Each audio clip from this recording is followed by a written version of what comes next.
Bab 181, Kelemahan. Kelima binatang buas ini tidak sekuat Sang Ye, tetapi mereka menang dalam jumlah dan bekerja sama dengan baik. Setelah beberapa ronde, Sang Ye perlahan-lahan jatuh ke posisi yang tidak menguntungkan. Ada beberapa luka lagi di tubuhnya. Huan berjongkok di pohon dan memperhatikan dengan cemas. Dia mengeluarkan busurnya dan mengarahkan anak panahnya ke salah satu binatang buas. Ketika binatang buas itu kembali mencakar Sang Ye, Huan tiba-tiba melepaskan jarinya. Anak panah melesat keluar dan mengenai cakar binatang buas itu. Binatang itu menjerit kesakitan. Ia merobek anak panah itu dengan sangat keras hingga duri di mata panah itu menarik keluar sepotong besar daging. Ia hampir saja berlutut kesakitan.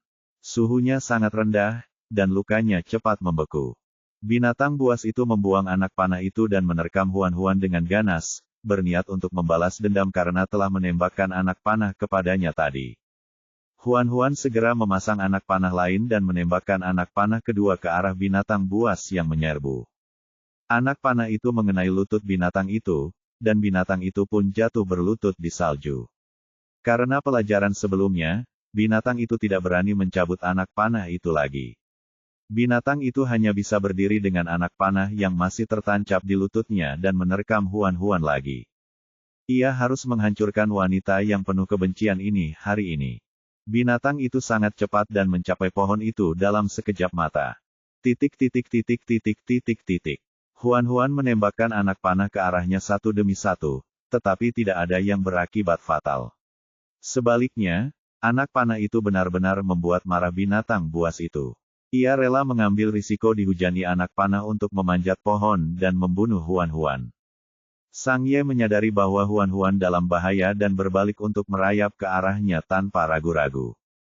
Binatang berkaki empat lainnya mengambil kesempatan itu untuk menerkamnya dari belakang. Cakar tajam mereka merobek sisik Sang Ye. Kulit ular Sang Ye terbalik, memperlihatkan daging berwarna merah tua. Sang Ye tidak peduli dengan hal ini. Dia segera berlari ke bawah pohon dan mencambuk binatang buas yang mencoba menyerang Huan dengan ekornya. Luka di punggungnya membeku, dan tidak ada lagi darah yang mengalir keluar. Namun, selama Sang Ye bergerak sedikit saja, lukanya akan terbuka lagi. Setelah mengulangi proses ini, punggung ular piton itu sudah hancur. Sungguh pemandangan yang tragis. Akan tetapi, ia seolah tak peduli dengan rasa sakit itu dan terus mengayunkan ekor ularnya untuk menyerang binatang buas yang mencoba mendekatinya. Binatang-binatang itu semuanya sangat licik. Kejadian tadi membuat mereka tahu bahwa perempuan kecil di pohon itu adalah kelemahan Sang Ye. Mereka segera mengubah strategi.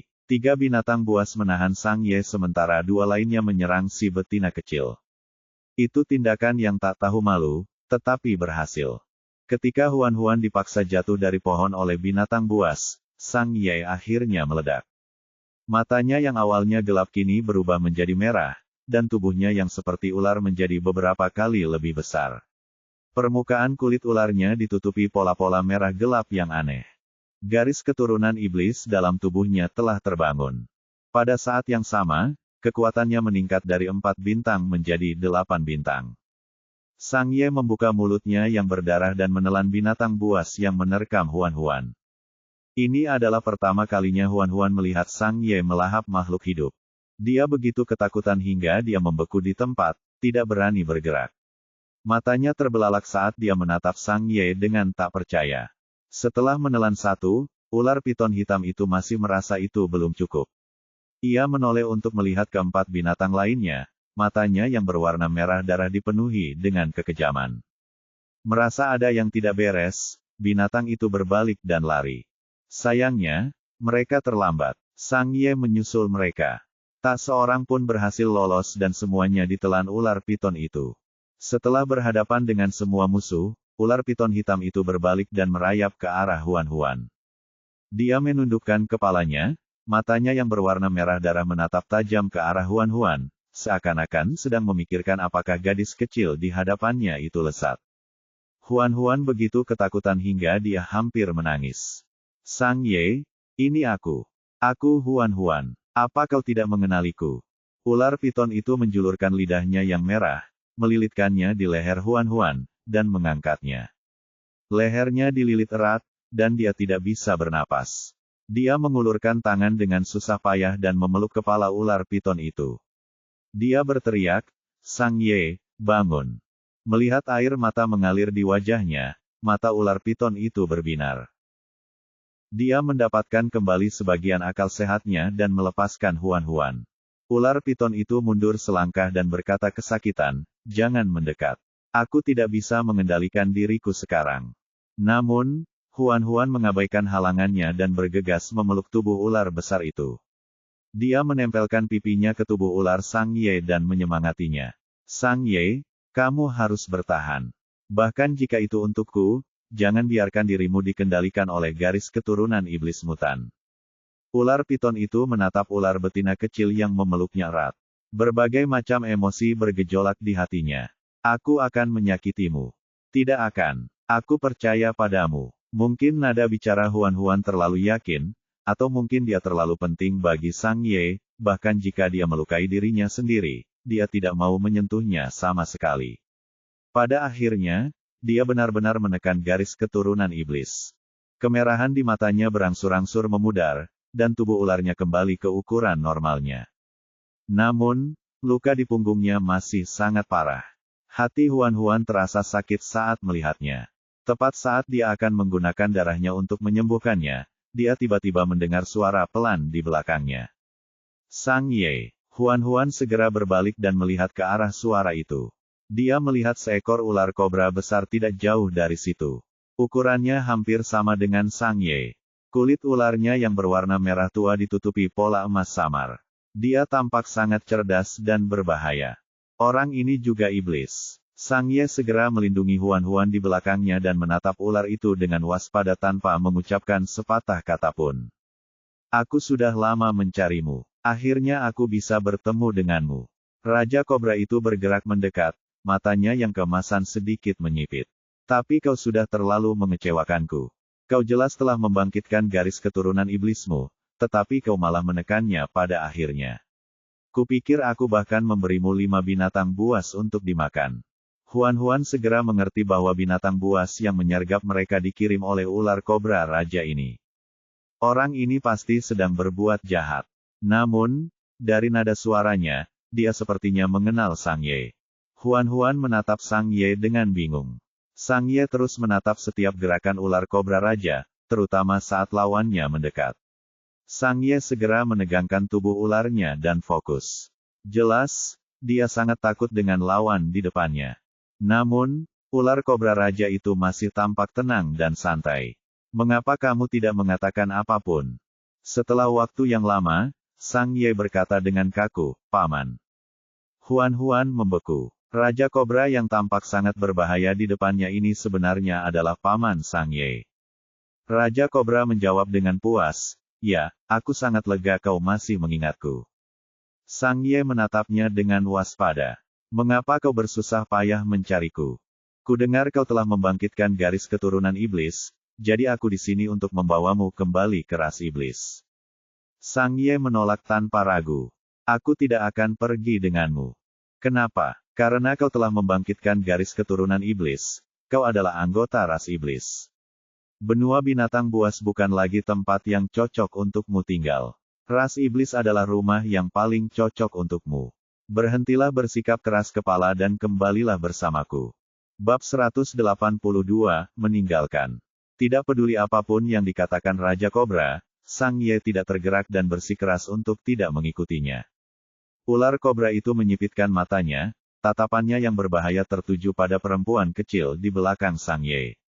Ia berkata perlahan, "Apakah kamu tidak mau kembali ke suku iblis bersamaku karena perempuan kecil ini? Apakah kalian sudah menjadi pasangan?" Sang Ye menjawab dengan lugas, "Iya." Huan-Huan merasa tatapan mata ular kobra itu sangat dingin. Saat dia menatapnya, dia merasa seolah-olah tulang-tulangnya hampir membeku. Namun, pihak lain adalah tetua Sang Ye. Meskipun Huan-Huan takut, dia masih mengumpulkan keberaniannya dan tergagap. Halo, namaku Huan-Huan. Sang Ye dan aku benar-benar saling mencintai. Jika kau tidak keberatan, kau bisa datang ke rumah kami sebagai tamu saat kau punya waktu luang di masa mendatang."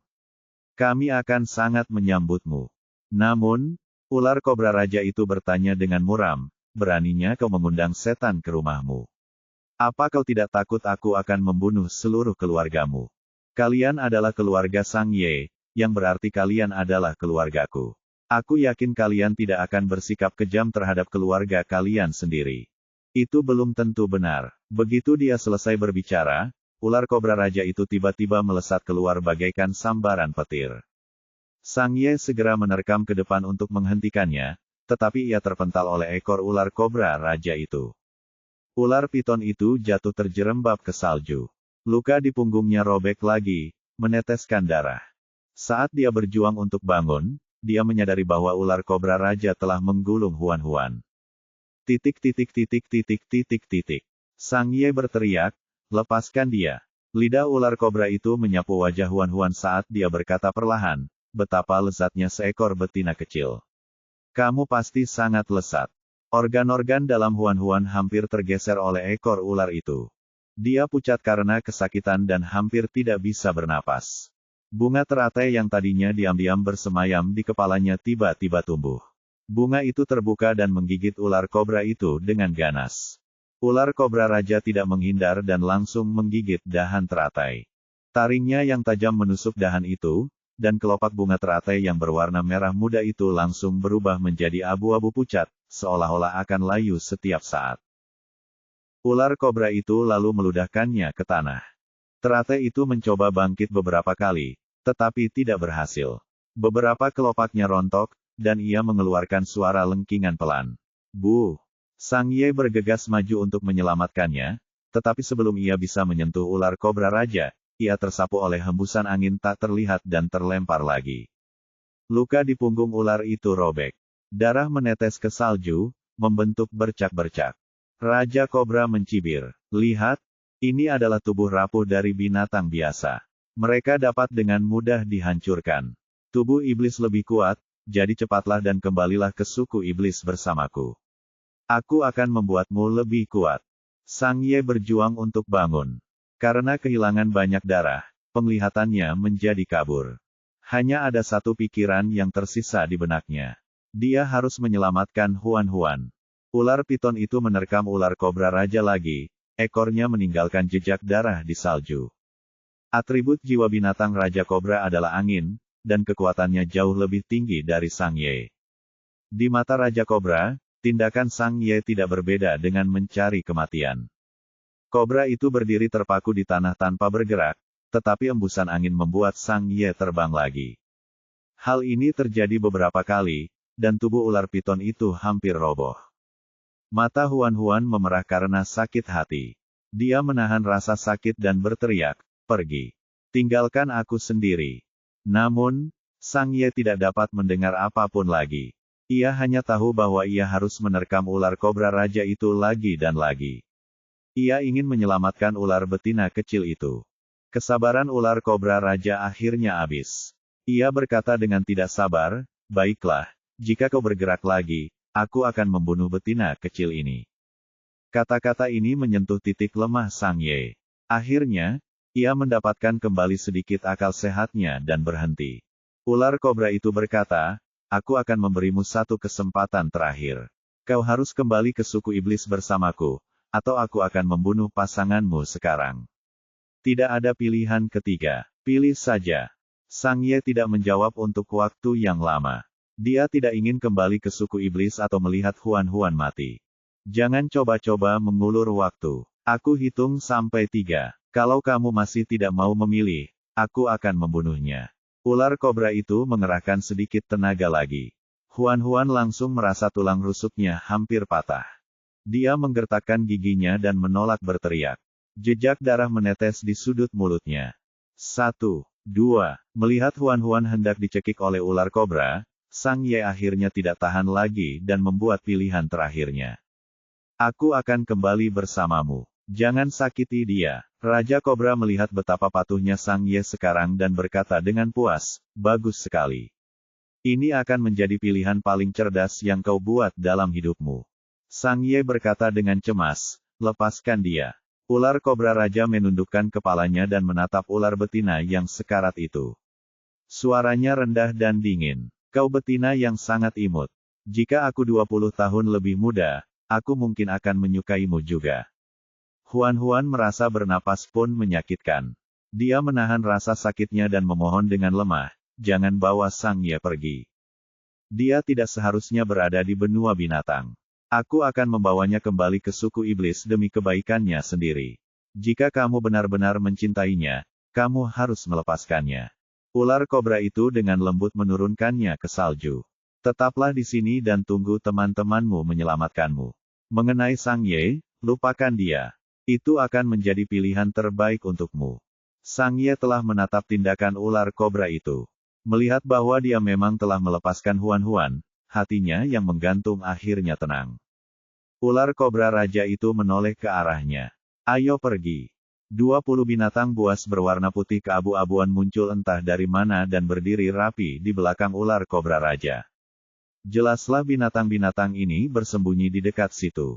Bahkan tanpa ular kobra raja, Sang Ye mungkin tidak dapat melarikan diri bersama Huan.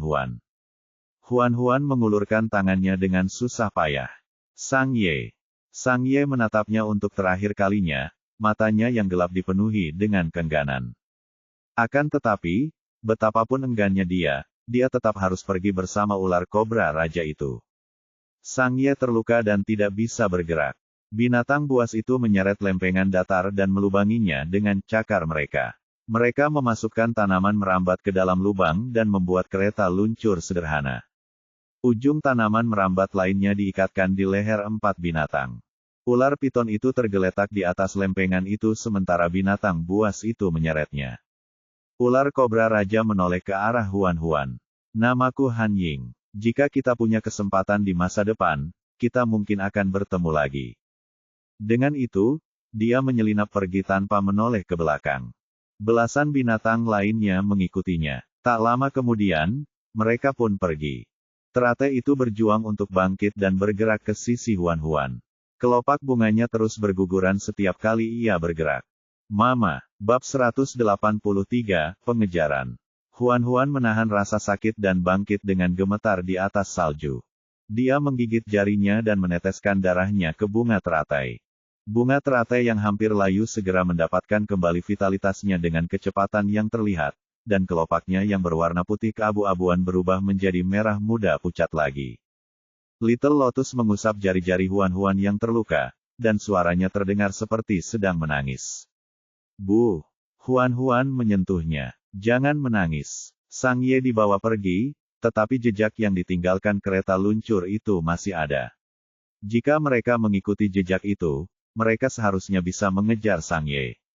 Dia berjuang maju, tetapi dia harus berhenti setelah 2 langkah. Dia memegangi dadanya yang sakit.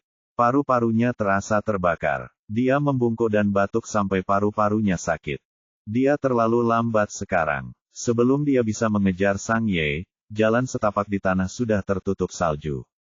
Huan mengambil segenggam bubuk rumput kerang dan memasukkannya ke dalam mulutnya. Dia menelannya bersama salju. Rumput kerang bekerja terlalu lambat. Waktu sangat berharga. Dia memanggil sistem. Bocah kecil, apakah ada cara untuk menyembuhkan lukaku dengan segera? Sistem 438 berkata, sistem ini tidak dapat mengobati luka inangnya, tetapi dapat menghalangi rasa sakit inangnya untuk sementara. Huan segera berkata, kalau begitu halangi rasa sakitku. ... Sistem telah memblokir rasa sakit inang, tetapi harap diingat bahwa memblokir rasa sakit hanya dapat mencegah inang merasakan sakit untuk sementara waktu. Jika Anda tidak mengobati cedera Anda tepat waktu, Anda akan tetap pingsan karena cedera tersebut. Saya mengerti. Setelah menahan rasa sakitnya, Huan langsung merasa segar kembali. Dia berlari dengan liar mengikuti jejak yang ditinggalkan kereta luncur. Di sepanjang jalan, dia menaburkan beberapa biji bunga matahari goreng sebagai tanda untuk Baidi, Suang Yun, Sueling, dan yang lainnya. Dalam perjalanan, Little Lotus membantu menangkap seekor rusa kutub hidup-hidup. Huan menggunakan papan kayu yang disimpan di tempat itu untuk membuat kereta luncur dan mengikatkan tali ke rusa kutub tersebut. Awalnya rusa kutub itu tidak mau membantunya menarik kereta, tetapi setelah dicambuk oleh teratai, ia menjadi patuh. Huan tahu betul bahwa ia harus memberi rusa itu makanan manis setelah dipukuli. Ia mengambil beberapa sawi untuk rusa itu. Hutan tertutup salju di musim dingin, dan hampir tidak ada tanaman hijau. Rusa kutub yang malang itu hanya bisa makan jerami yang layu. Ia sudah lama tidak makan sayuran hijau segar. Sekarang setelah ia memiliki segenggam besar sayuran manis, rusa kutub itu segera pasrah pada nasibnya. Ia menarik kereta luncur dan berlari cepat di atas salju. Dengan rusa kutub, kecepatan Huan segera meningkat berkali-kali lipat. Dia beruntung. Cuaca cerah selama beberapa hari berikutnya. Dia tidak menemui salju di sepanjang jalan. Meskipun dia kelelahan karena perjalanan, untung saja jejak yang ditinggalkan kereta luncur itu belum hilang, yang berarti dia tidak kehilangan dia. Musim dingin sangat dingin. Sebagian besar binatang buas dan hewan bersembunyi di rumah mereka. Mereka tidak keluar untuk bergerak, jadi Huan beruntung dan tidak menghadapi bahaya apapun. Dia memiliki banyak makanan dan air di cincin interspatialnya. Jika dia lapar dan haus, dia akan makan beberapa suap saja. Dia tidak perlu khawatir akan rasa lapar. Setelah melakukan perjalanan selama hampir 10 hari, Huan akhirnya menemukan Han Ying dan yang lainnya di tepi sungai. Dia segera bersembunyi, tetapi bayangan dingin yang tajam itu memperhatikannya. Dia melihat ke arah tempat persembunyian Huan. Pergi dan lihat siapa yang bersembunyi di sana. Para binatang buas menerima perintah dan segera berlari menuju batu besar tempat Huan bersembunyi. Dalam ketergesaan, Huan tiba-tiba teringat pada biji teratai yang diberikan oleh teratai. Dia segera mengambil sebutir biji teratai dan melemparkannya ke dalam mulutnya. Binatang-binatang itu berlari ke balik batu besar dan menyadari bahwa di sana hanya ada pohon mati yang daunnya sudah rontok. Tak jauh dari sana, ada seekor rusa yang berlari dengan liar. Karena tidak menemukan sesuatu yang aneh, binatang buas itu kembali dengan tangan hampa. Tuan, hanya ada satu rusa kutub yang berlarian seperti orang gila. Tidak ada yang lain. Han Ying mengangguk dan tidak terlalu ambil pusing dengan masalah ini. Dia menundukkan kepalanya untuk melihat Sang Ye. Luka-luka di tubuh ular piton itu telah membeku. Tidak ada lagi darah yang mengalir keluar, tetapi luka-lukanya belum sembuh. Selain itu, Sang Ye belum makan apapun selama berhari-hari. Ular piton itu sekarang sangat lemah. Kalau saja ular piton itu tidak terlihat seperti akan mati, Han Ying tidak akan berhenti di sini. Dia mengerutkan kening. Apakah kau benar-benar akan membuat dirimu kelaparan demi seorang wanita? Ular piton itu tergeletak di salju, hampir tidak bernyawa dan terdiam. Han Ying berkata, jika kau terus mempermalukan dirimu seperti ini, aku akan segera kembali dan menangkap gadis kecil itu dan mengubahnya menjadi anggota ras iblis. Dengan begitu, kalian bisa bersama selamanya di masa depan. Ular piton itu bergerak sedikit dan berkata dengan lemah, lepaskan dia. Jika kau benar-benar ingin melindunginya, kembalilah ke suku iblis bersamaku dengan patuh. Berusahalah keras untuk meningkatkan kekuatanmu dan menjadi lebih kuat. Ketika saatnya tiba, kau dapat pergi kemanapun yang kau inginkan dan melindungi siapapun yang kau inginkan. Tidak ada yang dapat menghentikanmu. Ular piton itu berkata dengan lembut, Huan tidak menyukai setan. Jika dia menjadi iblis seutuhnya, Huan pasti akan membencinya. Dia lebih baik mati daripada menjadi makhluk yang dibencinya. Namun, Han Ying berkata, jika dia benar-benar menyukaimu, dia pasti akan menyukaimu apapun yang terjadi padamu. Jika tidak, dia hanya bersikap munafik. Dia tidak layak mendapatkan cintamu. Ular piton itu terdiam lagi. Melihat sikap keras kepalanya, Han Ying berharap lebih darinya. Jika ibumu masih hidup, dia pasti akan sangat kecewa melihatmu seperti ini. Ular piton itu tetap tidak berkata apa-apa. Han Ying menyadari ada yang tidak beres dengan dirinya. Setelah melihat lebih dekat, dia menyadari bahwa anak ini sudah pingsan. Dia tidak bisa menunda lebih lama lagi. Dia harus membawanya kembali untuk memulihkan diri. Han Ying berkata kepada binatang buas itu, kami pergi dulu. Ikuti kami. Baiklah. Han Ying mengayunkan ekor ularnya dan menghancurkan es di sungai. Sungai yang tersembunyi di bawah es itu sangat bergolak. Ia melilitkan ekor ularnya di tubuh ular piton yang tak sadarkan diri itu dan melompat ke sungai. Ia segera berenang ke hilir. Para binatang meninggalkan kereta luncur mereka dan berlari ke hilir juga. Tak lama kemudian, mereka pun pergi. Pohon mati yang bersembunyi di balik batu menggerakkan cabang-cabangnya. Huan-Huan diam-diam senang karena dia bergerak cepat dan memakan biji teratai tepat waktu. Dia berhasil mengubah dirinya menjadi pohon layu untuk menghindari deteksi binatang buas. Dia mencabut akarnya dari salju dan melompat ke sungai. Ada lubang besar di permukaan es. Baru saja, dia melihat Han Ying melompat ke sungai bersama Sang Ye. Agar tidak kehilangan mereka, dia juga melompat ke sungai. Pohon yang layu itu sangat ringan dan cepat hanyut oleh derasnya arus sungai. Huan-Huan merasa dirinya berputar di dalam air. Ia pusing dan ingin muntah. Dia tidak tahu berapa lama dia terhanyut. Dia terhanyut ke danau di tepi sungai. Pohon yang mati itu mengapung di danau. Bintang-bintang berputar di depan mata Huan-Huan. Siapakah aku? Di mana aku? Apa yang sedang kulakukan? Butuh waktu beberapa lama baginya untuk pulih dari kekacauan itu. Dengan susah payah, ia menggunakan dahannya untuk mendayung dan memanjat ke tepian. Bab 184 Huan-Huan, apakah itu kamu? Ini adalah gua bawah tanah yang sangat tersembunyi. Ada sebuah danau bawah tanah di dalam gua, dan dari sinilah Huan-Huan baru saja keluar. Gua itu dipenuhi stalaktit berbagai bentuk, dan tanahnya ditumbuhi lumut berwarna ungu tua. Mungkinkah ini wilayah setan? Huan-Huan dengan hati-hati berjalan keluar dari gua bawah tanah dan menyadari bahwa ada hutan besar di luar. Dia tidak tahu spesies apa pohon-pohon ini, tetapi bentuknya aneh. Tidak ada daun, hanya bunga berwarna ungu tua. Langit seakan tertutup oleh sesuatu yang transparan. Matahari dan awan di luar tidak terlihat. Pada saat yang sama, ia juga menghalangi salju dan angin. Tempat itu ternyata hangat. Huan-Huan melihat sekeliling, hanya untuk melihat Han Ying berjalan ke hutan bersama Sang Ye. Lebih dari 20 binatang mengikuti dari belakang. Dia segera mengikuti. Pohon yang layu tidak memiliki kaki dan tidak dapat berjalan dengan normal. Huan-Huan hanya bisa melompat ke depan. Jika ada orang yang melihat ke arahnya, mereka akan melihat pohon kecil layu yang tumbuh ke depan seperti kelinci. Gerakannya sangat kikuk dan lucu. Setelah memasuki hutan, sosok Huan-Huan segera menghilang di antara pepohonan, menjadi sangat tidak mencolok. Dia juga beruntung tidak ketahuan. Han Ying dan yang lainnya sudah keluar dari hutan. Huan-Huan dengan cepat mempercepat langkahnya. Ketika dia sampai di tepi hutan, dia berhenti. Dia melihat sebuah danau besar di depan. Airnya berwarna ungu tua yang aneh. 4 mercusuar hitam dengan bentuk yang persis sama terletak di sekeliling danau. Bagian atas mercusuar bersinar redup.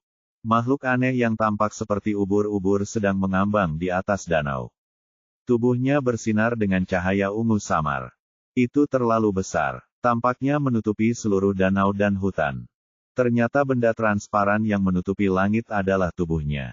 Ada banyak tentakel tipis dan panjang di bawah ubur-ubur, seperti rambut panjang wanita. Mereka melambai dengan lembut di dalam air. Ketika Han Ying dan yang lainnya keluar dari hutan, mereka diam-diam berhenti di tempatnya. Ubur-ubur itu menjulurkan 2 tentakelnya dan mengitarinya. Setelah memastikan semuanya baik-baik saja, ia mundur. Itu sedang memeriksa apakah ada orang luar yang menyelinap ke wilayah iblis. Ada banyak pasukan iblis yang berpatroli di sekitar danau. Begitu mereka menyadari adanya gerakan, mereka dapat segera mencabik-cabik musuh. Han Ying dan yang lainnya terus maju. Mereka berjalan ke mercusuar di tepi danau. Huan-Huan hendak mengikutinya ketika dia menyadari bahwa ubur-ubur besar itu tiba-tiba menjulurkan tentakel ke arahnya. Huan-Huan sangat ketakutan sehingga dia segera berhenti di tempatnya dan bersandar pada pohon besar di sampingnya, tidak berani bergerak. Tentakel tipis dan panjang itu berhenti di depannya seolah sedang mengukurnya. Huan-Huan sangat gugup hingga dia berkeringat. Tentakel itu kemudian menyentuh dahan. Sentuhan dingin membuat Huan-Huan merasa gatal. Butuh banyak usaha baginya untuk tidak tertawa. Tentakel tidak dapat merasakan sesuatu yang aneh pada pohon itu dan tampak kecewa. Ujungnya sedikit terkulai sebelum ditarik kembali. Huan-Huan menghela nafas lega. Begitu dia menghela nafas lega, dia menyadari bahwa bunga ungu di pohon besar di sampingnya telah mekar. Kelopaknya yang ramping dan melengkung tampak seperti bunga krisan. Di tengah kelopaknya ada lingkaran taring tajam. Sial, ini bunga pemakan manusia. Huan-Huan sangat ketakutan sehingga dia segera melompat mundur dan menjaga jarak dari pohon itu. Wilayah iblis terlalu menakutkan. Ada bahaya di mana-mana. Dia harus lebih berhati-hati. Tidak hanya ada tentara iblis yang berpatroli di depan, tapi ada juga ubur-ubur yang sangat besar. Huan-Huan tidak berani bergerak sama sekali. Dia hanya bisa bersembunyi di pinggir hutan dan menunggu lama. Akhirnya, dia melihat peluang. Sekelompok tentara iblis telah membawa kembali banyak daging dan sayuran dari luar. Meski disebut ransum, sebenarnya itu hanyalah hewan yang diburu dan tumbuh-tumbuhan yang diambil dari luar. Karena salju dan es di luar, hewan jarang keluar dan sangat sulit untuk berburu. Oleh karena itu, hasil penangkapan mereka kali ini sebagian besar berupa ikan dan udang yang berhasil diselamatkan dari bawah danau es. Ikan dan udang ini semuanya disimpan di kantong kulit binatang. Huan-Huan menemukan momen yang tepat dan merangkak ke dalam salah satu tas kulit binatang. Makanan diangkut ke mercusuar di tepi danau. Untungnya, mercusuar ini sama dengan mercusuar yang baru saja dimasuki Han Ying dan yang lainnya. Makanan itu dibuang ke gudang bawah tanah. Satu demi satu tas dilempar ke dalam. Huan-Huan, yang tertekan, merasakan banyak cabang kecilnya patah. Itu membuat hatinya sakit untuk waktu yang lama. Setelah iblis yang bertanggung jawab mengangkut makanan pergi, Huan-Huan keluar dari tas. Bau amis yang menyengat hampir membuatnya pingsan. Dia bergesekan dengan dinding dan akhirnya menghilangkan bau ikan. Kemudian, dia meninggalkan gudang bawah tanah dan menyelinap ke atas.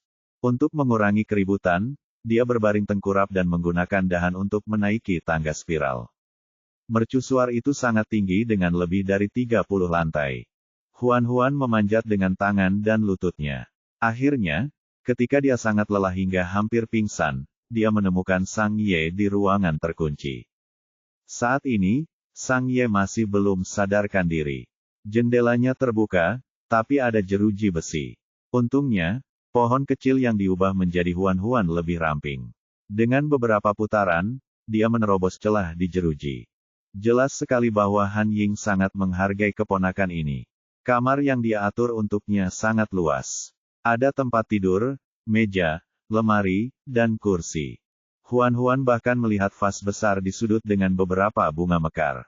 Untungnya, itu bukanlah bunga pemakan manusia yang dia lihat di hutan. Sang Ye sangat lemah sekarang. Ia bahkan tidak bisa mempertahankan wujud manusianya dan hanya bisa berbaring di atas karpet dalam wujud ular piton. Tubuh ular itu melingkar-lingkar. Kepalanya yang besar terkulai di atas tubuhnya, dan matanya terpejam. Luka-lukanya telah diobati, dan dia tampak jauh lebih baik. Mereka belum sembuh sepenuhnya, tapi setidaknya mereka tidak terlalu mengejutkan seperti sebelumnya. Huan-Huan mengulurkan dahan dan dengan lembut menyentuh ular itu. Dia memanggil dengan lembut, Sang Ye Ayuro. Piton itu tidak bereaksi. Huan-Huan menempelkan dahan itu ke tubuhnya dan berdoa untuknya. Kamu harus segera sembuh Ayuro. Sesekali, Han Ying datang mengunjungi Sang Ye dan mengoleskan obat pada lukanya. Ketika itu terjadi, Huan-Huan akan bersembunyi di dalam vas dan berkamuflase dengan bunga. Di hari ketiga, Sang Ye akhirnya terbangun. Huan-Huan begitu gembira hingga dahan-dahannya bergetar. Ular piton itu membuka matanya dan melihat sekeliling, seolah mencoba menebak di mana dia berada. Dia tidak memperhatikan pohon tipis di sampingnya. Huan-Huan melambaikan dahannya. Sang Ye, aku di sini. Lihat aku. Mendengar suaranya, ular piton itu segera menundukkan kepalanya dan mengunci pandangannya pada pohon kecil itu. Dia bertanya ragu-ragu, Huan-Huan, apakah itu kamu? Ya, itu aku. Bab 185, ayo pergi. Meski senang bisa bertemu kembali dengan Huan-Huan, Sang Ye merasa sangat rumit saat melihat istri kecilnya yang lucu berubah menjadi pohon yang kekurangan gizi. Dia menjulurkan lidah ularnya, menggulung pohon kecil itu, dan meletakkannya di atas tubuh ularnya. Kenapa kamu di sini? Dan dalam keadaan ini juga. Huan-Huan mengulurkan dahan dan memeluk lidah Sang Ye, menggosoknya dengan penuh kasih sayang. Kelelahan yang dia rasakan akibat kerja keras beberapa hari terakhir semuanya lenyap saat ini. Sekarang setelah dia menemukannya, itu sangat berharga. Aku mengejarmu ke sini. Agar tidak ketahuan oleh pamanmu, aku memakan biji teratai dan mengubahnya menjadi pohon kecil. Untungnya, saya masih bisa berbicara. Kalau tidak, aku tidak akan tahu cara menarik perhatianmu. Meskipun dia tidak bisa melihat ekspresinya, dia tahu dari nada bicaranya yang cepat bahwa suasana hati Huan sedang sangat baik. Namun, suasana hati Sang Ye sedang tidak baik. Dia fokus pada pohon kecil di depannya dan berkata dengan nada serius, "Tahukah kamu berbahaya jika melakukan ini? Bagaimana jika Anda mengalami kecelakaan di jalan?" Huan menunduk dan menyodok dahan ke arahnya. Suaranya sedih. "Aku mengkhawatirkanmu. Aku khawatir kamu tidak akan bisa kembali setelah kamu dibawa pergi." Saat itu, dia tidak bisa berpikir terlalu banyak. Dia hanya ingin menyusul Sang Ye dan membawanya pulang. Sang Ye ingin marah, tetapi menghadapi kekhawatiran tulus perempuan kecil itu, dia tidak bisa marah. Pada akhirnya, ia berubah menjadi genangan mata air hangat. Dia benar-benar tidak bisa berbuat apa-apa terhadap wanita ini. Dia tidak bisa memarahi atau memukulnya. Dia hanya bisa memeluknya di telapak tangannya dan dengan lembut membujuknya. "Jangan terlalu impulsif di masa depan, oke?" Dia justru mengucapkan kata-kata peringatan itu dengan nada lelah dan lembut. Huan mengangguk patuh. Baiklah. Melihat betapa patuhnya dia, Sang Ye mau tidak mau ingin menciumnya. Namun, perempuan kecil itu sekarang hanyalah sebatang pohon, dan pada saat itu hanya pohon mati yang kurus. Dia melihat sekeliling untuk waktu yang lama tetapi tidak dapat menemukan tempat untuk berciuman. Pada akhirnya, dia hanya bisa menjulurkan lidah ularnya dan menjilat belalainya sebagai penghiburan. Ular yang tidak puas bertanya, "Berapa lama waktu yang kamu perlukan untuk kembali ke wujud manusia?" Huan menghitung jarinya, tapi dia tidak punya jari sekarang, jadi dia hanya bisa menghitung cabangnya. Dia berkata, "Saya seharusnya bisa kembali menjadi manusia besok. Kalau begitu kita akan berangkat besok. Terlalu berbahaya bagi perempuan kecil untuk tinggal di sini. Dia harus segera mengeluarkannya dari tempat ini." Huan setuju. Oke, setelah beristirahat 1 malam lagi, tubuh Sang Ye pada dasarnya telah pulih.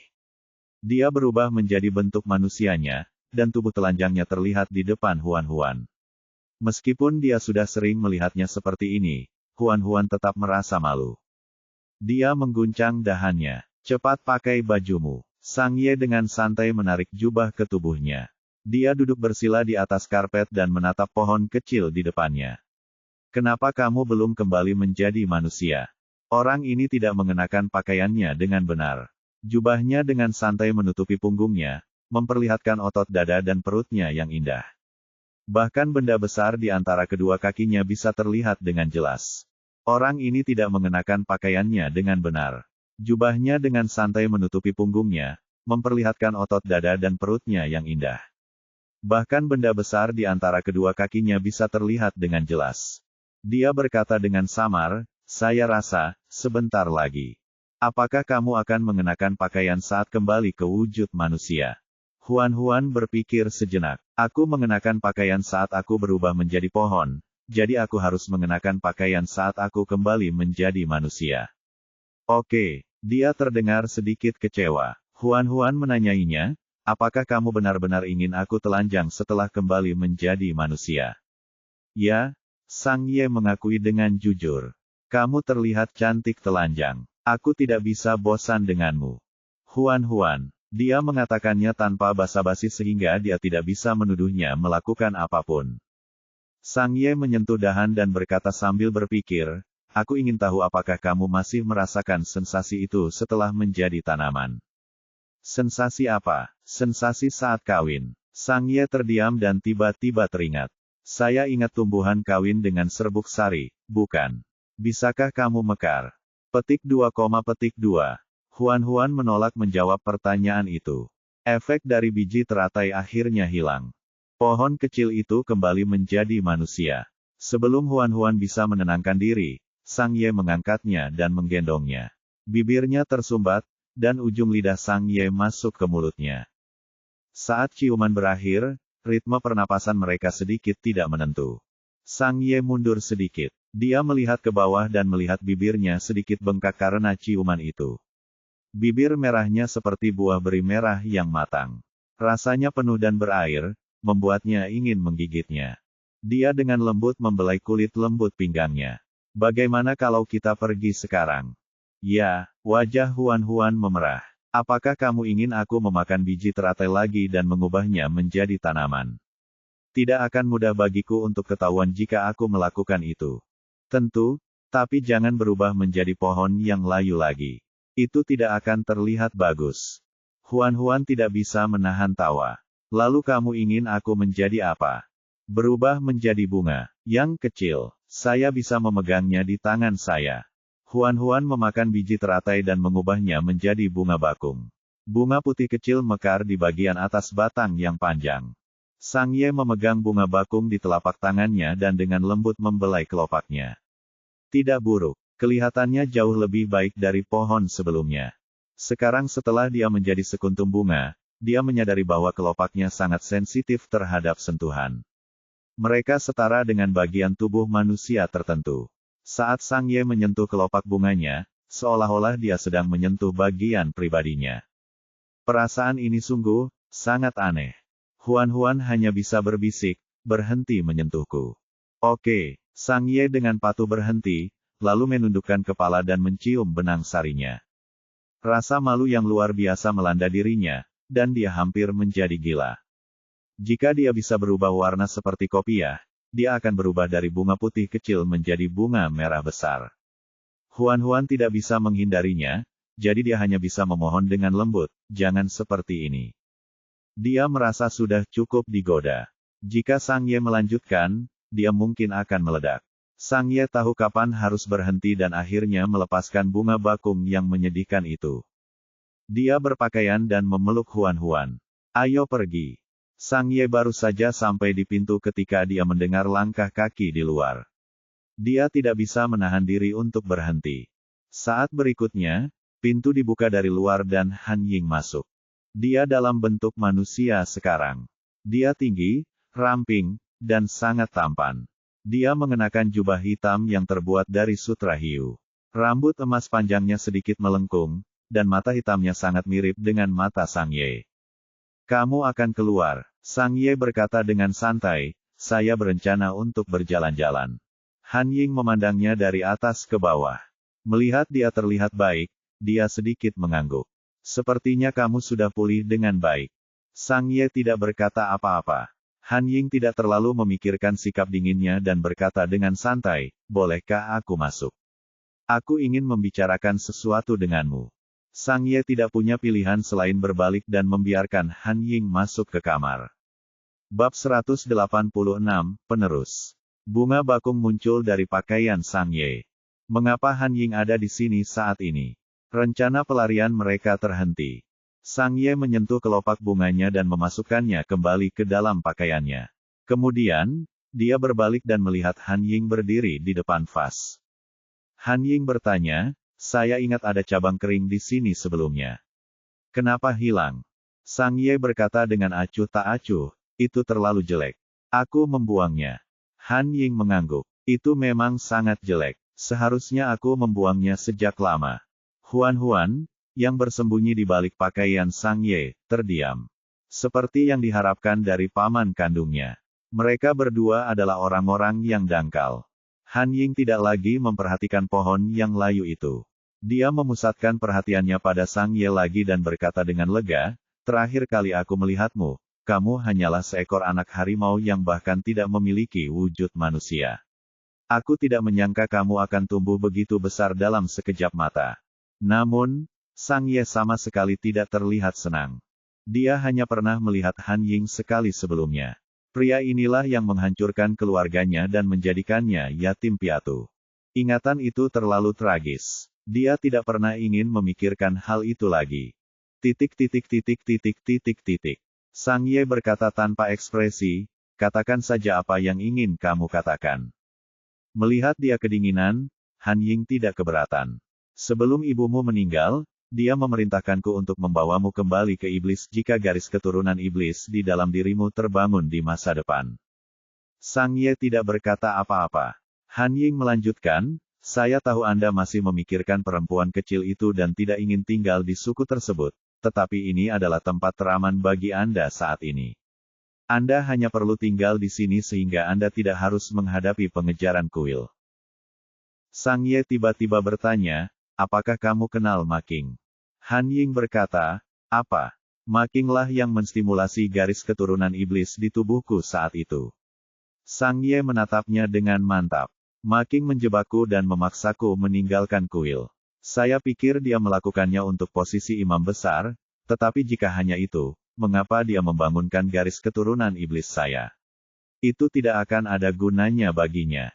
Yang terpenting, bagaimana dia tahu bahwa garis keturunan iblis bisa dibangunkan?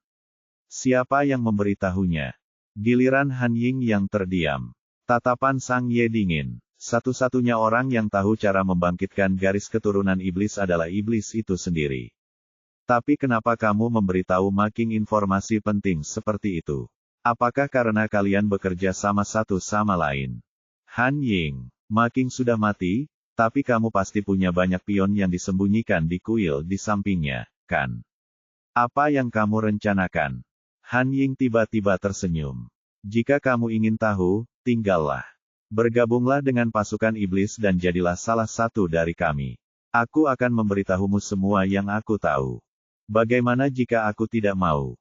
Han Ying berhenti tersenyum. Kamu harus tahu bahwa sejak kamu memasuki wilayah iblis, kamu tidak punya pilihan lain. Kamu hanya bisa tinggal dan melayani iblis. Namun Sang Ye berkata, orang yang membesarkanku adalah kakekku. Saya dibesarkan di kuil. Bahkan jika saya ingin melayani, saya harus melayani kuil. Tetapi orang-orang dari kuil ingin membunuhmu. Saya juga tidak bisa bergabung dengan pasukan iblis. Aku tidak bisa mengecewakan kakek. Han Ying mengerutkan kening dan berkata, jangan menyebut orang tua itu kepadaku. Jika dia tidak ikut campur, ibumu tidak akan meninggal dengan menyedihkan saat itu. Dia musuh kita.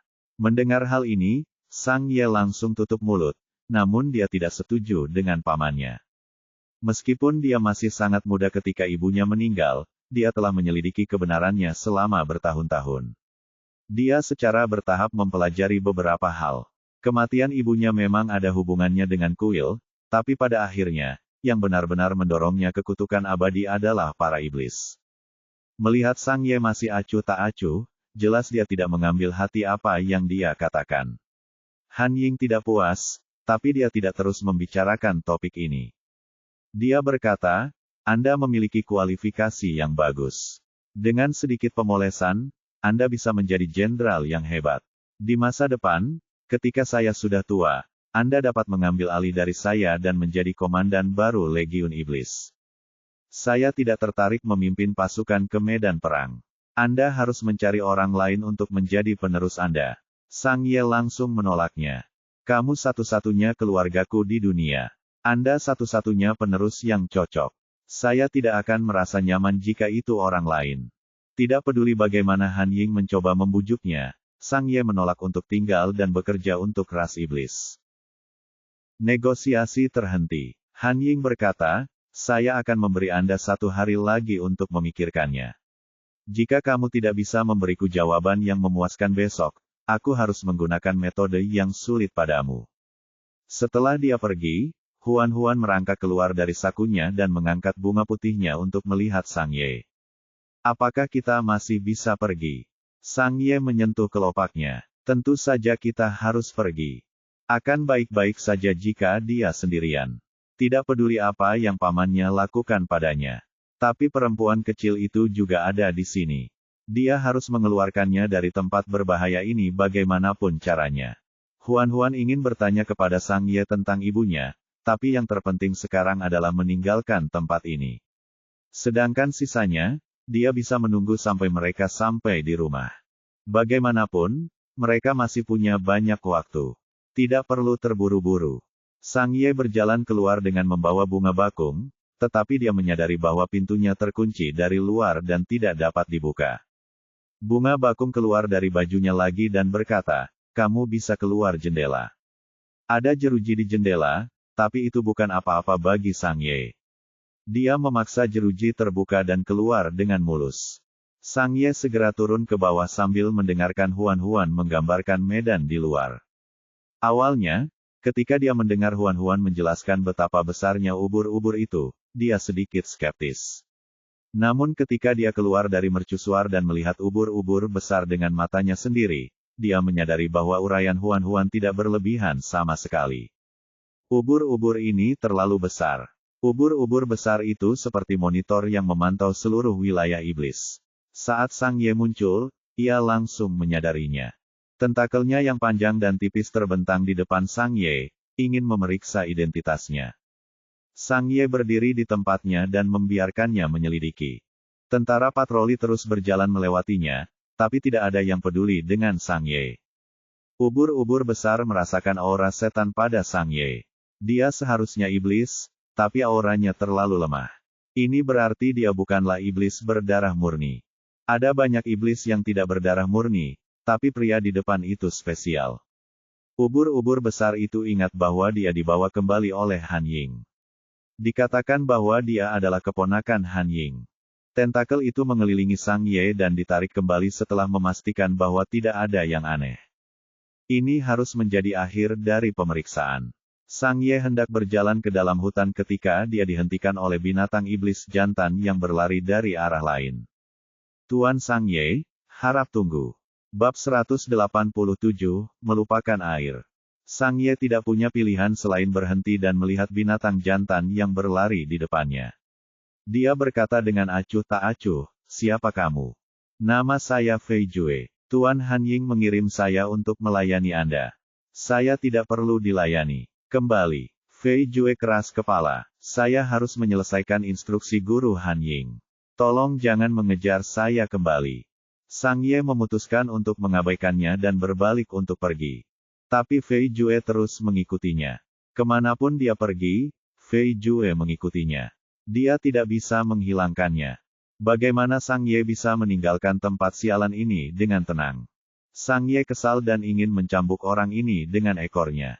Namun, ada banyak setan yang berpatroli. Sang Ye tidak bisa bertindak gegabah. Dia hanya bisa memikirkan cara untuk mengusir Fei Jue. Saya lapar. Carikan aku makanan. Baiklah, aku akan melakukannya sekarang. Fei Jue menoleh ke penjaga yang berpatroli. Kirimkan seseorang untuk membantu dengan makanan segar. Penjaga itu segera berlari menuju mercusuar. Fei Jue masih bersama Sang Ye. Segera, penjaga membawa ikan dan udang segar dan dengan hormat membawanya ke Sang Ye. Fei Jue berkata, ini semua adalah ikan dan udang segar yang kami tangkap hari ini. Sang Ye, apakah orang ini terbuat dari permen karet? Dia tidak bisa menghilangkannya. Setelah Sang Ye selesai makan ikan dan udang, dia melanjutkan perjalanan keliling wilayah. Fei Jue dengan antusias memperkenalkan ciri-ciri berbagai tempat kepadanya.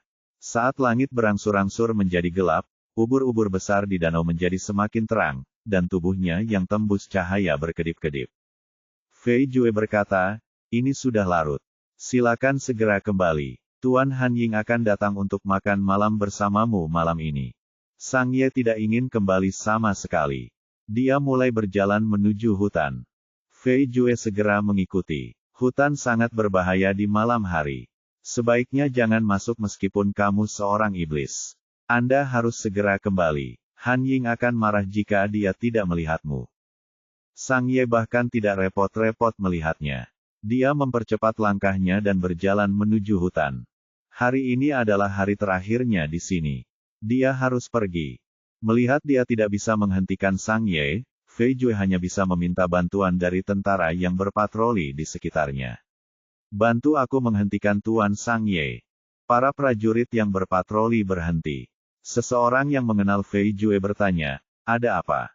Fei Jue sangat cemas. Tuan Han Ying berkata bahwa Tuan Sang Ye tidak diperbolehkan meninggalkan tempat ini.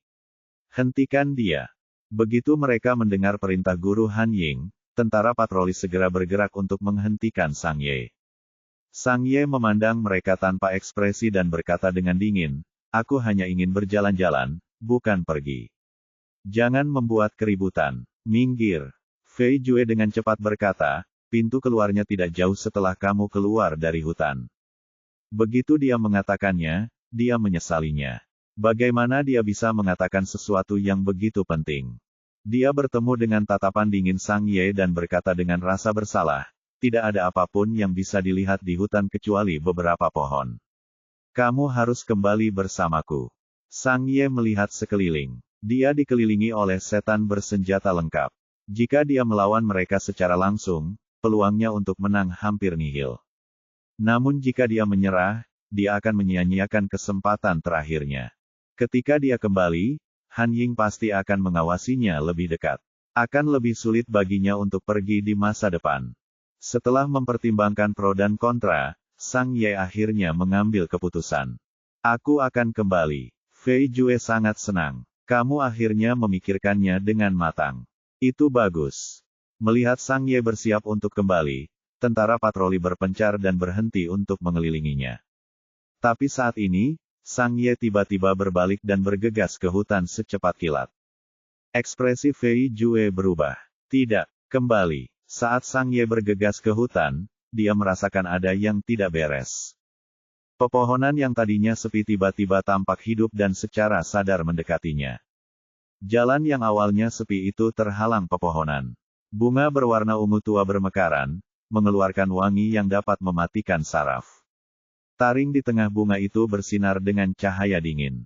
Setelah Sang Ye menghirup aromanya, dia dengan cepat kehilangan kesadaran dan tidak bisa bergerak lagi.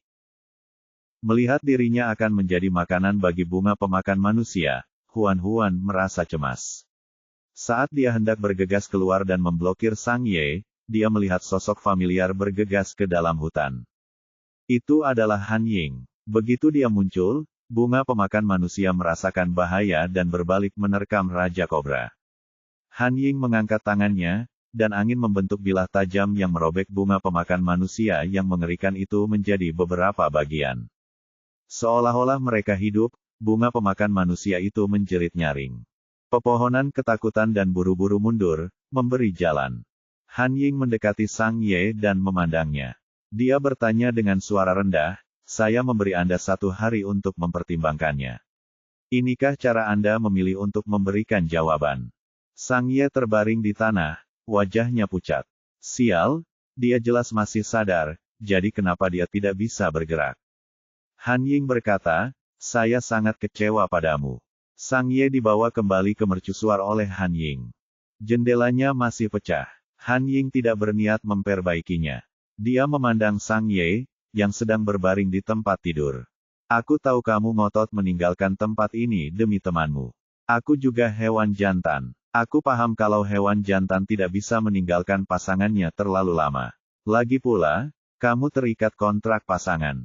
Sang Ye merasa mampu menggerakkan anggota tubuhnya, namun ia tetap tidak bisa mengerahkan kekuatan apapun. Belum lagi melarikan diri, bahkan dia sulit duduk sekarang. Han Ying berkata kepada Fei Jue di belakangnya, berikan benda itu padaku. Fei Jue segera mengeluarkan semangkuk cairan berwarna aneh dan menyerahkannya dengan hormat.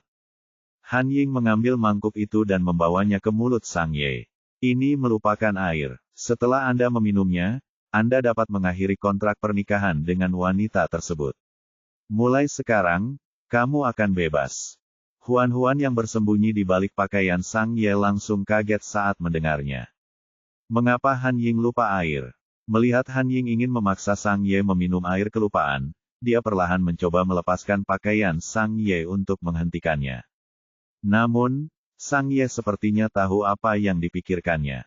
Dia tiba-tiba mengangkat tangannya dan menekannya ke dadanya untuk menghentikannya menunjukkan dirinya. Jika dia keluar sekarang, Han Ying pasti akan membunuhnya. Huan mencoba yang terbaik tetapi tidak bisa keluar. Meskipun Sang Ye tidak dapat mengumpulkan kekuatan apapun saat ini, itu sudah cukup untuk menekan bunga putih kecil itu. Han Ying memaksakan air yang terlupakan ke dalam mulut Sang Ye.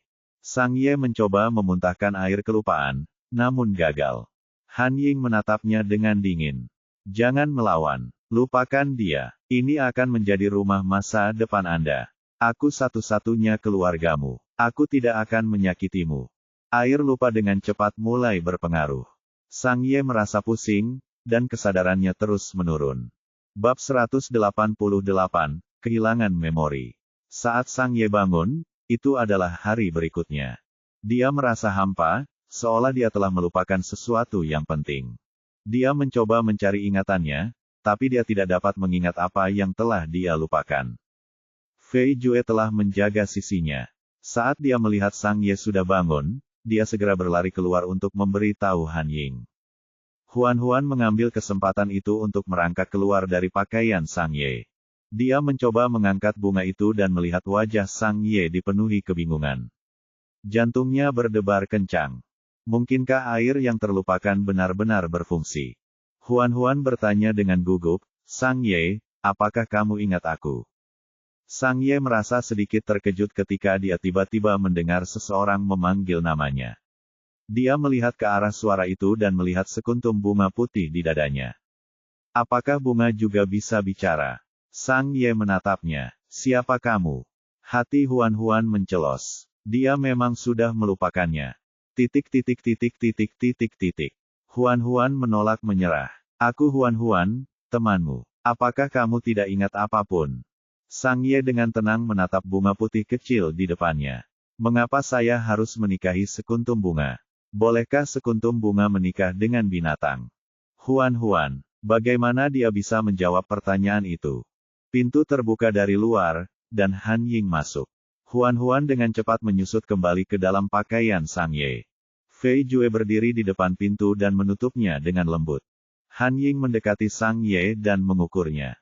Bagaimana perasaanmu? Apakah kamu ingat siapa aku? Sang Ye teringat dan langsung mengingatnya. Paman, kamu membawaku ke sini dan memaksaku minum air lupa. Dia bisa mengingat banyak hal, termasuk masa kecilnya di kuil selama bertahun-tahun dan keseluruhan kisah dibawa ke alam iblis oleh pamannya. Namun dia juga telah melupakan banyak hal. Misalnya, siapa yang dia temui setelah meninggalkan kuil dan apa yang terjadi di antaranya. Ingatan itu sepertinya tertutupi sebagian besar. Tidak peduli seberapa keras dia mencari, dia tidak bisa melihat kebenaran dari ingatan yang tersembunyi di bawah tangan besar itu. Han Ying bertanya, apakah kamu ingat Huan? Huan, Sang Ye mengerutkan kening. Dia mengeluarkan bunga bakung dari gaunnya. Katanya namanya Huan.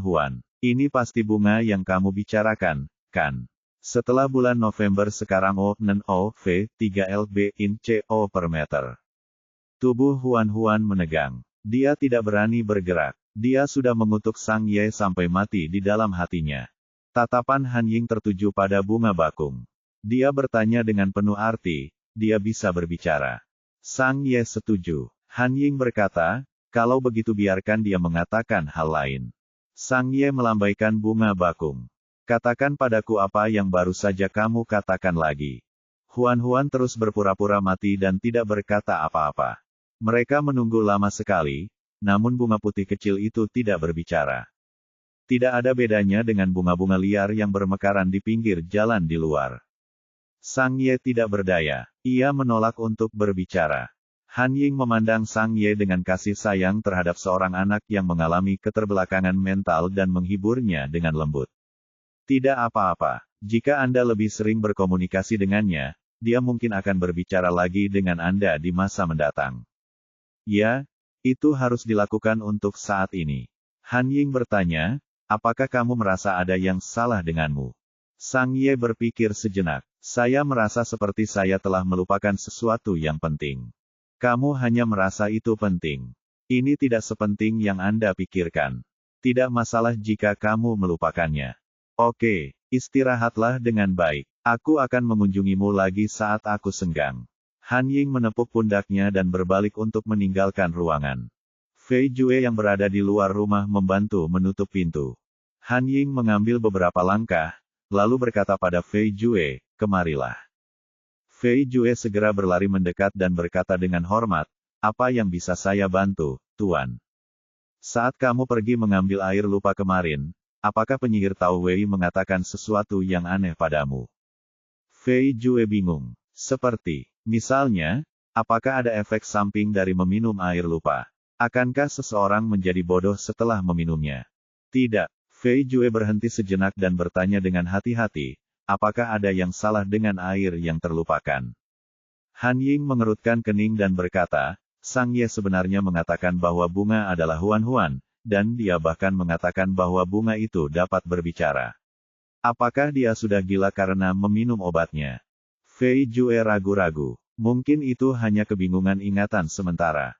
Saat obatnya stabil, Tuan Sang Ye seharusnya bisa kembali normal. Saya harap begitu. Langkah kaki di luar memudar. Mengetahui mereka berada di luar jangkauan pendengaran, Huan-Huan perlahan menjadi santai. Dia hampir mati ketakutan sekarang. Sang Ye mengambil bunga bakung itu dan mengamatinya dengan cermat. Dia masih sangat bingung. Kenapa kamu tidak bisa bicara? Huan-Huan sangat marah saat melihatnya. Itu semua salahnya sekarang. Dia hampir mengeksposnya. Huan-Huan menjentikkan hidung Sang Ye dengan daunnya dan memarahi dengan marah. Apakah kamu bodoh?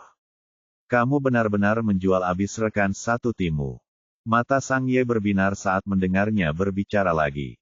Kamu berbicara lagi. Dia terdiam, lalu bertanya, apa maksudnya, menjual rekan setimku? Itu berarti pengkhianatan. Kapan kita menjadi rekan satu tim? Ya, kami bukan rekan satu tim. Kita berteman. Huan-Huan berhenti, dan bunga putih kecilnya terkulai. Aku hampir lupa kalau kamu tidak mengingatku lagi. Sang Ye berkata, aku lupa sesuatu. Apakah kita benar-benar mengenal satu sama lain sebelumnya? Untuk membuatnya ingat, Huan-Huan menceritakan kepadanya tentang pengalaman dia dan Sang Ye jatuh cinta dan menjadi pasangan. Setelah Sang Ye mendengar ini, dia berkata, cerita ini menarik. Huan-Huan mengingatkannya, kamu adalah pemeran utama pria dalam cerita ini. Oke, Huan-Huan hampir menjadi gila. Setelah semua yang kukatakan tadi, responmu masih dingin sekali. Apakah kamu tidak tersentuh sama sekali? Sang Ye bertanya, apa yang kamu ingin aku rasakan? Huan-Huan, ekspresinya sangat tenang, dan dia tidak terlihat terpengaruh sama sekali. Baginya, hal-hal tentang dirinya hanyalah cerita yang terdengar menarik. Sikapnya yang acuh tak acuh membuat Huan-Huan semakin sedih. Huan-Huan tiba-tiba bertanya, bolehkah saya melihat pola bintang di punggungmu? Sang Ye membuka kerah kemejanya dan memperlihatkan bagian atas tubuhnya sebelum berbalik. Pola ular hitam merayapi punggungnya hingga mencapai celah. Mahkota duri di kepala ular telah lenyap. Huan-Huan mencari dengan hati-hati untuk waktu yang lama tetapi tidak menemukan jejak duri itu. Hanya pada saat inilah dia menyadari kebenaran. Akad nikah antara dirinya dan Sang Ye memang sudah putus. Melihat bunga putih kecil itu tidak bergerak untuk waktu yang lama, Sang Ye mengenakan pakaiannya dan menoleh untuk melihat bunga putih kecil itu berdiri di sana dengan linglung. Kelopak bunga asli yang halus tampaknya telah kehilangan vitalitas aslinya dan warna yang funky. Sang Ye bertanya, ada apa? Huan-Huan memandangnya dengan bingung dan tiba-tiba ingin menangis. Tapi dia adalah bunga sekarang. Dia bahkan tidak bisa menangis. Apa yang harus dia lakukan? Bab 189, kamu akhirnya ingat. Dalam beberapa hari berikutnya, Sang Ye dipanggil oleh Han Ying hampir setiap hari. Huan-Huan tetap di dalam kamar. Dia tidak tahu apa yang dilakukan Sang Ye, tetapi setiap kali dia kembali, Huan-Huan dapat merasakan aura iblisnya semakin kuat. Matanya yang awalnya hitam pekat perlahan berubah menjadi merah karena haus darah. Dia semakin menjadi seperti iblis berdarah murni. Huan-Huan menjadi semakin khawatir. Dia ingin membujuknya, tetapi dia menolak untuk mendengarkannya. Di matanya, dia hanyalah bunga putih kecil aneh yang bisa berbicara. Pagi-pagi sekali, Sang Ye keluar lagi. Huan-Huan adalah satu-satunya yang tersisa di ruangan itu. Dia menelepon sistem 438 dan bertanya tentang Forgetting Water. Saya hanya membuat sebotol Forgetting Water, dan botol itu ada di ruang cincin saya. Tidak ada orang lain yang bisa mendapatkannya. Mengapa Han Ying punya Forgetting Water? Sistem itu berkata, tuan rumah bukanlah satu-satunya yang memiliki rumus untuk melupakan air.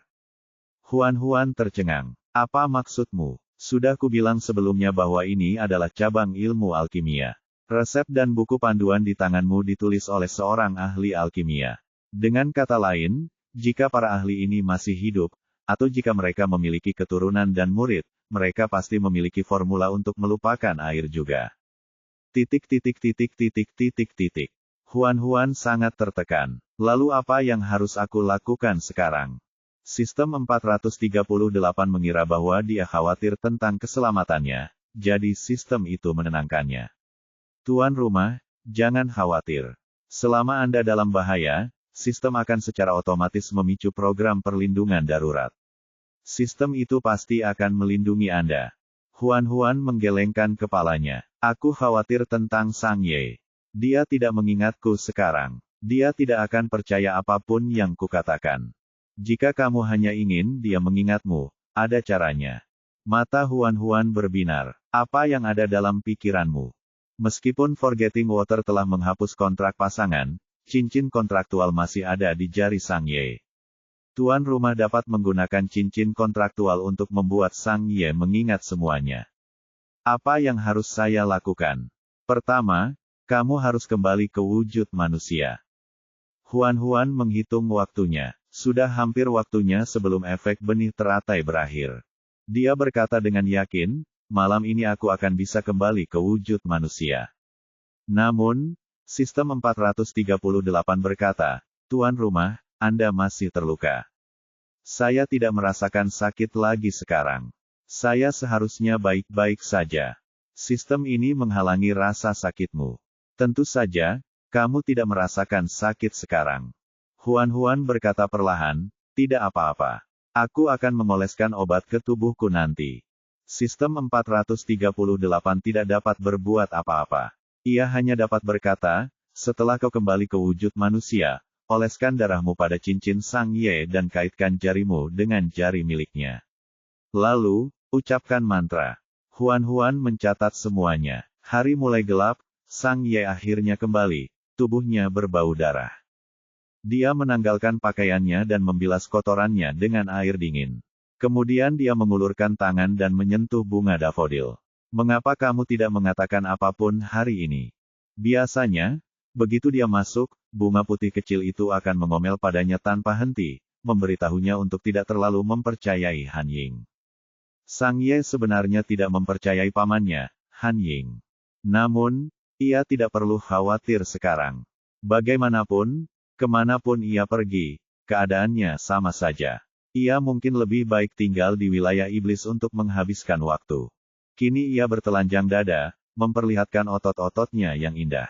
Huan melihat ada beberapa luka lagi di tubuhnya.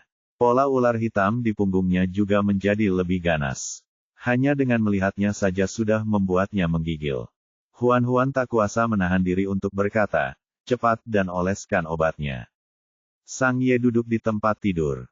Ini hanya luka kecil. Aku tidak akan mati. Dia tampak tidak peduli sama sekali dengan kesehatannya. Sikap acuh tak acuh ini membuat hati Huan sakit, dan dia menjadi marah. Dia tidak bisa menahan diri untuk tidak menekankan, apakah kamu menungguku mengoleskan obat untukmu? Alih-alih menjawab, Sang Ye malah bertanya, bagaimana caramu mengoleskan obat itu kepadaku? Huan berkata samar-samar, kau akan melihatnya. Sang Ye tahu bahwa asal-usul bunga putih kecil ini tidak diketahui, tetapi ia memiliki rasa suka yang alami terhadapnya. Ia biasanya mengobrol dengannya saat tidak ada kegiatan. Itulah alasan utama dia menyimpannya dan tidak membuangnya. Terlalu membosankan baginya untuk hidup sendiri. Senang rasanya memiliki hewan peliharaan kecil di sisinya. Larut malam, Sang Ye berbaring diam di tempat tidur. Entah mengapa, semenjak ia minum Forgetting Water, ia selalu insomnia malam demi malam.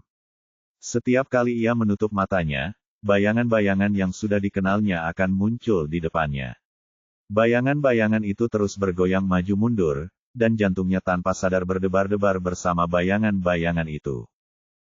Ia mencoba melihat bayangan itu dengan jelas, tetapi tiap kali, ia tersentak bangun. Malam ini tidak terkecuali. Sang Ye tersentak bangun lagi. Tiba-tiba ia membuka matanya dan menatap kosong ke atap untuk waktu yang lama. Pada saat itu, dia tiba-tiba mendengar suara samar yang aneh. Sang Ye segera duduk dan melihat ke arah suara itu. Dia melihat bunga dafodil berusaha keras untuk naik ke tempat tidur. Daunnya sangat lembut dan tipis. Dia berusaha keras untuk berdiri. Dia tampak lucu dan kikuk. Sang Ye mengulurkan tangan dan mengambil bunga dafodil itu. Mengapa kamu memanjat? Biarkan aku membantumu mengoleskan obatnya. Begitu Huan selesai berbicara, bunga dafodil itu langsung berubah menjadi bunga betina yang cantik dan lembut. Wajahnya sangat pucat, tetapi parasnya yang cantik tetap membuat Sang Ye tertegun sejenak.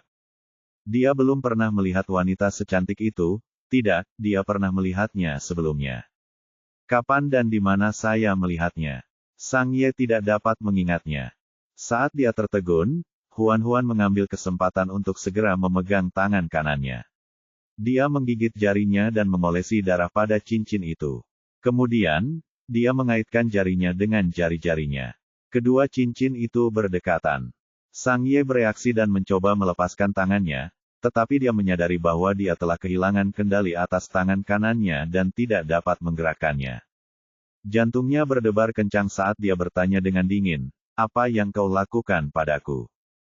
Huan tidak menjawab pertanyaannya dan segera melantunkan mantra. "Dengan darahku, kita akan membuat perjanjian hidup dan mati. Kita tidak terpisahkan, baik dewa maupun iblis." Kedua cincin itu bersinar, dan pola duri yang terukir di permukaan cincin tampak menjadi hidup. Duri-duri itu saling bertautan dan melilit erat tangan mereka. Huan menatap Sang Ye dengan penuh harap. "Apakah kamu ingat?" Pada saat ini, Sang Ye merasakan serpihan kenangan yang tak terhitung jumlahnya memasuki pikirannya. Tangan besar yang menutupi ingatannya telah hilang. Kenangan yang tersembunyi menjadi jelas, dan bayangan samar dalam mimpinya semuanya memperlihatkan wujud aslinya. Sang Ye menatapnya dengan linglung. "Kau, Huan." Huan menangis kegirangan dan melemparkan dirinya ke dalam pelukannya. "Akhirnya kau ingat." Duri-durinya menghilang dan cincin-cincinnya kembali ke keadaan semula.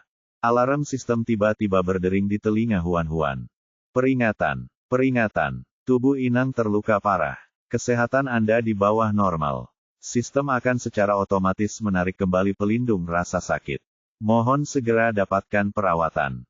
Bab 190, tidak ada yang lebih baik dari ini. Rasa sakit itu menyerangnya, dan kakinya pun lemas. Ia hampir terjatuh ke tanah. Untungnya, Sang Ye memeluknya tepat waktu. Dia melihat wajahnya yang pucat dan langsung bertanya, "Apa yang terjadi padamu?" Aku baik-baik saja." Batuk. Huan batuk sampai dia mengeluarkan banyak darah. Ekspresi Sang Ye berubah. "Apakah kamu sakit?" Huan menyeka darah dari sudut mulutnya dan berkata dengan lemah, "Aku masuk angin. Aku akan baik-baik saja setelah minum obat dan beristirahat." Untungnya, ada banyak tanaman obat di dalam cincin itu. Huan tidak perlu khawatir kekurangan tanaman obat. Dia mengambil beberapa tanaman obat yang dibutuhkannya, dan Sang Ye membantu merebusnya menjadi obat. Huan meminumnya. Obatnya langsung bereaksi. Dia merasa pusing dan tertidur di sebelah Sang Ye. Huan sakit selama beberapa hari berikutnya. Agar Han Ying tidak curiga, Sang Ye akan menyuapi Huan obat setiap hari. Kemudian, ia akan keluar dan kembali pada malam hari. Ia akan menyeduh obat dan menyuapinya lagi. Setelah 7 atau 8 hari, kondisi Huan akhirnya membaik. Ada surat dari Bai Di ruang cincin. Bai Di dan Suang Yun telah menemukan sungai menggunakan tanda-tanda yang ditinggalkan Huan, tetapi tidak ada binatang buas ular di antara mereka. Mereka tidak pandai berenang dan tidak dapat pergi lebih jauh. Sue Ling sudah pergi untuk meminta bantuan Canggu. Ketika Canggu tiba, mereka seharusnya bisa segera menemukan wilayah para iblis. Mereka meramalkan bahwa akan memakan waktu 3 hari lagi. Huan memberitahu Sang Ye berita itu. "Kita bisa keluar dari sini dalam 3 hari lagi." Sang Ye berkata, "Baiklah." Dengan harapan bisa pergi, Huan sangat senang. Dia mengeluarkan 2 buah manis merah besar dari tempatnya. Dia memakan 1 buah sendiri dan memberikan 1 buah lagi kepada Sang Ye. Dia menggigitnya. Rasanya renyah dan manis. Enak sekali. Sang Ye hanya melihat buah manis di tangannya dan tidak memakannya untuk waktu yang lama. Huan berkata sambil makan, "Jangan hanya berdiri di sana. Cepat makan. Manis sekali. Melihat pipinya yang menggembung, jantung Sang Ye berdebar kencang. Dia menggigit buah manis itu. Huan dengan cepat bertanya, bukankah itu manis? Sang Ye mengangguk ragu-ragu. Ya, sangat manis. Huan tersenyum senang. Aku tahu betul. Setelah memakan buah manis itu, dia mengambil banyak buah lainnya dan menarik Sang Ye untuk memakannya bersamanya. Dia berkata dengan enggan, kalau saja kita bisa menyalakan api, kita bahkan bisa memanggang kentang. Binatang pada dasarnya takut terhadap api, dan para setan bahkan lebih membenci api. Sangat berbahaya untuk memulai kebakaran di sini. Huan tahu hal ini, jadi dia hanya mengatakannya dengan santai. Tanpa diduga, Sang Ye benar-benar membawa pulang sebuah pot keesokan harinya. Ada banyak kayu kering di dalam pot itu. Dia mengambil batu api dan menyalakan api. Huan berjongkok di samping api unggun yang hangat dan bertanya dengan hati-hati, kita tidak akan ketahuan, kan? Sang Ye berkata dengan acuh tak acuh, jika kita menutup pintu dan jendela, tidak akan ada yang tahu. Huan mengeluarkan 2 kentang besar dan memanggangnya di api. Kentang hasil mutasi ini sangat besar dan rasanya sangat manis, tetapi tidak mudah dimasak. Butuh waktu lama untuk memanggangnya. Dia memotong setengah kentang panggang untuk dirinya sendiri dan memberikan sisanya kepada Sang Ye. Kentang panggang yang baru dipanggang itu sangat panas. Dia mengupasnya perlahan dan hati-hati. Ketika dia mendongak, dia melihat Sang Ye menggigit kentang panggang itu. Dia segera berteriak, tunggu, ini panas. Namun, dia masih terlambat selangkah. Sang Ye sudah menggigit sepotong besar kentang. Dia menelan kentang itu perlahan. Tidak apa-apa, tidak terlalu panas. Huan menatapnya dengan heran. Tapi aku ingat kamu dulu takut panas. Sang Ye menghindari tatapannya dan mengulurkan tangan untuk mengambil kentang di depannya. Dia mengupasnya, meniupnya hingga dingin, dan meletakkannya di tangannya. Makanlah. Huan memakan kentang panggang itu dengan gembira. Sesekali, dia menatap Sang Ye, merasa sangat bahagia. Ada makanan enak yang bisa dibagi, dan keluarganya aman dan sehat. Tidak ada yang lebih baik dari ini. Sang Ye memadamkan api dan mengambil baskom berisi air untuk membantu Huan mencuci tangannya. Dia memandikannya dengan sangat hati-hati dan lembut. Huan mendongak dan melihat bulu matanya yang panjang. Dia tidak bisa menahan diri untuk tidak membungkuk dan mencium pipinya. Sang Ye menatapnya dengan bingung. Tatapan mereka bertemu. Jantung Huan tak kuasa menahan diri untuk berdetak lebih cepat. Tanpa sadar ia memejamkan mata dan menunggu pria itu menciumnya. Namun, pria ini malah terus membantunya membersihkan tangannya. Kemudian, dia menggendongnya ke tempat tidur dan berkata dengan tenang, aku akan mengambil air. Tidurlah dengan nyenyak. Huan, perasaannya telah sia-sia. Sang Ye membersihkan rumah sebelum berbaring di tempat tidur. Huan belum tertidur. Begitu dia berbaring, dia berguling ke pelukannya sambil membawa selimut. Kepalanya muncul dari balik selimut. Rambutnya berantakan, tetapi matanya tampak sangat cerah. Saya tahu kamu jarang tersenyum akhir-akhir ini. Apakah kamu sedang tidak senang? Meskipun dia tidak suka tersenyum di masa lalu, dia masih akan menunjukkan senyum yang memukau sesekali.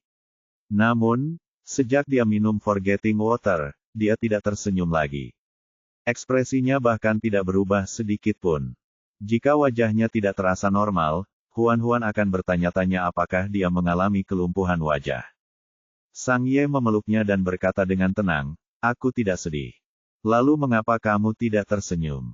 Sang Ye terdiam sejenak, lalu dia menghindari pertanyaan itu dan berkata dengan acuh tak acuh, sudah larut malam. Tidurlah. Semakin dia menghindar, semakin Huan merasa ada sesuatu yang salah. Dia punya ide. Mengapa aku tidak menceritakan sebuah lelucon? Hah!